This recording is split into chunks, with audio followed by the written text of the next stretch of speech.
Hey guys, it's Megan from megantheful.com, and it's been a while since my last balloon tutorial, and that video is close to about 2 million views, which makes me so happy because I just love how much it's been able to help some of you guys, and it seems like you guys really loved how simple and beginner friendly it was. In my original tutorial, I used a balloon strip and glue dots to create my garland, and that method still totally works, and if it works for you, great. I would say stick with it, and there's no need to fix what isn't broken. But if you feel like your balloon garlands are lacking or you're not happy with the overall look, then maybe the cluster method is what you are needing. But today I wanted to show you the updated way I've been making my garlands and backdrops now.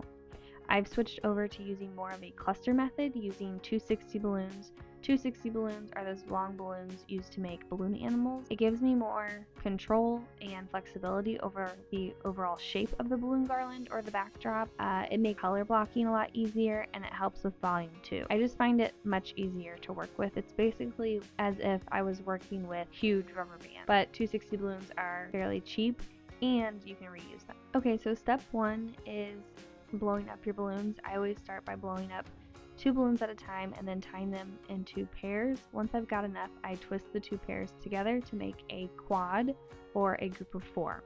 And then that's your foundation of your cluster. For this one, I made sure to have at least 4 clusters of each color before I moved on. And then eventually you'll see that I combined them into 2 larger clusters. Step 2 is connecting your clusters. So once I had my quads ready, I started connecting them using 260 balloons. I usually tie 2 of them together into a loop for extra flexibility. It's basically like a giant rubber band like I mentioned before. And then I wrap that around 2 quads to connect them into a group of 8. I keep going until I've built the overall shape of the garland. Once I have all of my groups of 8 that I want, or enough to start with at least, I'll then connect those groups of 8 together, also again using a 260 balloon to connect them. When messing with a 260 balloon, you can tie it in a loop like a large rubber band, or you can kind of just twist it into your cluster. There's really no rhyme or reason, it just kind of depends what kind of flow you're in.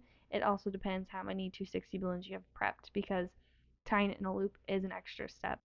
So for this garland, I went ahead and went into a pattern, and it's funny how I never liked them at first, but as you build onto it, I added the clear balloons, I added the 5-inch clusters. I really liked the overall look, except the fact that my golds don't match, but this was for demonstration purposes only, so please do not comment on that. It will hurt my feelings. Okay, and step 3 is to add the 5-inch balloons. After the main shape of the garland is done, I move on to the 5-inch balloons. Same deal as the others.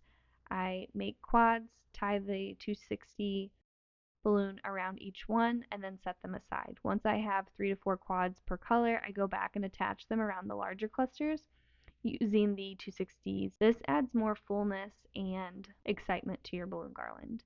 And it helps fill any gaps, or let's say something showing that you don't like.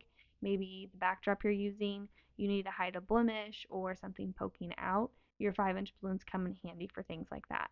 Now, if this was for an actual event that I was throwing or doing for a friend or whatever, I would have probably added more 5-inch balloon clusters and then maybe a couple of the larger 18-inch ones to the top, maybe like 3 of the larger ones. I usually don't cluster those together. Lately, I haven't been adding them as much just because they do take up so much room, but they're a lot of fun to add. I really like the way they look, and they always add a little bit more drama to your balloon garland. Also, I sometimes get asked where I buy my balloons, and honestly, I've had great luck with Amazon, even Shein. I can typically get like 3 or 4 more balloon kits from Shein than I can from Amazon. I've gotten balloons from Walmart, even Dollar Tree, and they're all great. I've never had an issue. Always have a few balloons that pop when making a balloon garland, and you just have to factor that in. Always have more than what you need because you can always use them for your next event. So that's how I'm currently doing balloon garlands now. If you have any questions or want me to show you any part of this process in more detail, please drop a comment below. And if the original method works best for you, keep doing that too. So now you kind of have 2 different ways, which I've done both. I've actually used a balloon ribbon and the cluster method kind of together. But anyhow, thank you so much for watching, and happy balloon decorating.